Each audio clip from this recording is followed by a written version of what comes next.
बिफां थाब्लासो सुबुं माहारिया थागोन बे डायलगखौ बयबो रेसपेक्ट खालामनांगौ सारा बुहुमनि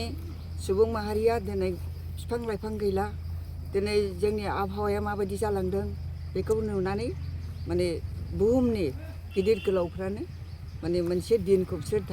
बिथांमोना धार्य खालामना गालांबाय 5 जुनखौ बे 5 जुनखौ माने जोङो मोनसे सिमा खालामनानै बिफां गायबोनानै दिनैसिम गायगासिनो दङ बे बिफां गायनानै जोंनि इयुन जेनेरेसननो मोजां आबहावा होलांनाया जोंनि कर्तब्य मावनांगौ हाबा जोंनि सुबुं माहारिनि गार्जियानफोरनि गेदेर गोलावफोरनि मोनसे धर्म बियो जोंनि सुबुं फैगौ जेनेरेसना जाहाथे मोजां आबहावा मोनफैयो थांनानै थानायनि थाखाय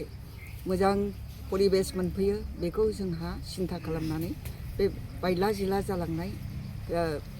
फरेस्ट एलेकाखौ जों सुन्दर समायना खालामनानै गालांफिननाया जोंनि बेयो मावनांगौ हाबा जोंनि धर्म बे मोनसे जोंनि धर्म होननानै साननानै लानांसिगोन दिनै जोंनि सारा बिटिसिनि सुबुं माहारिया दिनै बेखौ साननांसिगोन आरो हाग्राखौ सिफायनानै माने गावनि उदैखौ सुफुंनाय नंगौ गरिब गुन्दाफ्रा बेखौ सानदों गोरलै उफाय लादों खिन्थु बे आरोखि बिफांखौ गायफिननांसिगौ बयखौबो जागरन खालामनानै आवगायबोनो थाखाय जों बयखौबो खावलायहरदों दा बायला सिला जाजोब्बाय मैयाबो आं थांबाय उदालगुरियाव एथ' गुवार एलेखा लांदां जाजोब्बाय बिखा खामो बिनि ओंथिखौ मोनथियोबासो जोंनि सुबुं माहारिया बिफांखौ जे गायथारनांगौ बे बाथ्राखौ जों बुजिसिगोन एवारनेस लाबोनांसिगोन जोंना माने सादा सिदा रायजो राजाफ्रा मोनथिया बिफांजों जोंहा मा सम्पर्क दं बे बाथ्राखौ जों मिथिया बिफांनि नागारनाय बिलाइनिफ्राय नागारनाय जि गेस बेखौ जोङो लायो बेजोंसो जों थांनानै थायो जोंनि नागारनाय जि लेथ्रा गेस बेखौ बिफाङा आदार हिसाबै नाजावो बेबायदि आदान प्रदान मानसिजों दङ बिफांहा बे बाथ्राखौ जोंनि माने सादा सिदा रायजो राजाफ्रा मोनथिया बे हिसाबैनो बिफां दाननायावल' बिथांमोनहा माने बांसिन हामफ्लायनायखौ जों नुनो मोनदों दा बिथांमोनहा मोनथियोब्लानो गिदिंफिनगोन बे लामानिफ्राय धंस' खालामनाय लामानिफ्राय गिदिंफिनगोन बे बाथ्राखौ आंहा फोथायनाय दं आरो मेडाम जिहेतु मानसि आरो मैदेरनि जि उदखार बाराय बेबो बिटिसि ओनसोलाव जोङो बारा उफाय गैयैयाव नों खालामनांदों बायद' जादों थानोबो जायगा गैला जानोबो आदार गैला बेबायदि अबस्था जादों मैदेरा मानसि बुथारबा दुखु खालामो मैदेरा जे बेसेबां टन सानसेयाव बेनो आदार नांगौ बेखौ जों सानाखै नायदोनाय बेसेबां गोरोन्थि हाबा मावदों जोङो बिसोरबो थांनानै थानांगोन जोंबो थांनानै थानांगोन सियालबो थानांगोन मोफौ मोसाबो थानांगोन होमब्लासो मोनसे मोजां थाजिम बारहावाखौ जों सुबुं माहारिया मोननो थाखाय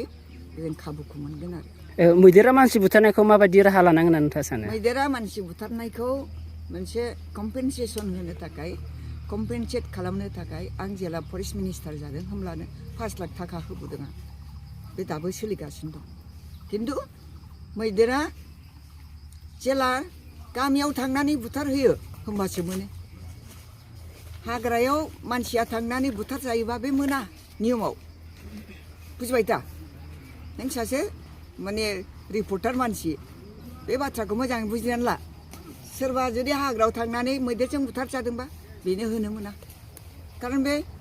माने दाय मावदों हाग्रायाव हाबनानै बिफां दाननो थाखाय थांनायाव बुथार जादों बे मोननो नाङा मोना जोंनि आयेनाव मोना आरोखि जेरै वेस्ट बेंगला बिथांमोननि फरेस्टआ ओरैबायदि माबानाया जोंनिख्रुइ खम स्टेन्डार्डनिमोन दिनै माने बेंगल सरकारा मोनसे आयेन लाबोदों सोरबा सुबुङा जुदि हाग्रायाव हाबदोंबा बेखौ लोगो सुट खालामनाय गावनाय सुट एट साइड बे आयेनखौ बिसोरो बानायनानै लादों दिनै बेंगलाव आं दाख्लै नेपालाव थांबा बेंगलखौ नुहैबाय आयु बिसिनासो बिफाङा दुखु मोनबोदों आङो बिनि सिगाङावनो गायखादों गायनो आराम्भ खालामदों खिन्थु दाख्लै नुहैनानै रासिन दुखु लाजिदों आरोखि आं जोंखौ क'क्राझारखौ ओरैबायदि बिफां दंनो गल्डेन लेंगुवेर दंनो आरोबाव माने मा टाइगार हा ब्लेक पेन्टार दं बिदि नामदांखामोन दिनै जोंनाव ब्लेक पेन्टार थानोबो जायगा गैला गल्डेन लेंगुवेर थानोबो जायगा गैला बेसरा आद्रि जाबाय गल्डेन लेंगुवेर जानो थाखाय फिथाइ सामथाइनि बिफांबो थानांगौ लोगोसे बेबायदि जा परिबेसखौ नियन्त्रण खालामनायनि दरखार दङ दा बानायनायनि दरखार दं गतिके रायजो राजाखौ आं नोंथांमोननि गेजेरजों खावलायहरदों फै जों बयबो माने बिनि जागरणखौ लाबोनि जोंनि परिबेसखौ जाहाथे जोङो समायना खालामनानै लाखिलांनो हायो धन्यबाद